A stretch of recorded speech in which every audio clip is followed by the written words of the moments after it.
తారక Ramarao alias డ్రామారావు కొత్త డ్రామాలకు తెరలేపిండు. రాష్ట్ర గౌరవ ముఖ్యమంత్రి యనమల రేవంత్ రెడ్డి గారు బనకచెర్ల మీద మీ అయ్యకు సవాల్ విసిరిండు.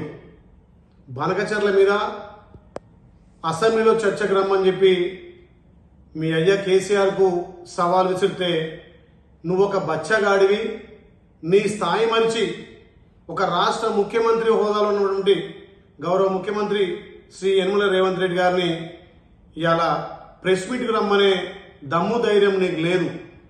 నీ స్థాయి మరిచి మాట్లాడుతున్నావు, నీ డ్రామాలకు తెరలేపినవు. ఇవాళ బనకచెర్ల ప్రాజెక్టు విషయంలో ఆంధ్రాకు అప్పనంగా నీలో పేపింది మీ నాయన మీ బావ హరీష్ రావు. బనకచెర్ల మీద దమ్ముంటే ఇప్పటికైనా స్పీకర్కు లేఖ రాసి అసెంబ్లీలో చర్చకు సిద్ధమని చెప్పి మా గౌరవ ముఖ్యమంత్రి సవాల్ విసిరితే ఆ సవాల్ స్వీకరించలేక మీ అయ్య ఫామ్ హౌస్కే పరిమితమైండు. నువ్వేమో ఇవాళ సోమాజ్ కూడా ప్రెస్ క్లబ్ అంటున్నావు.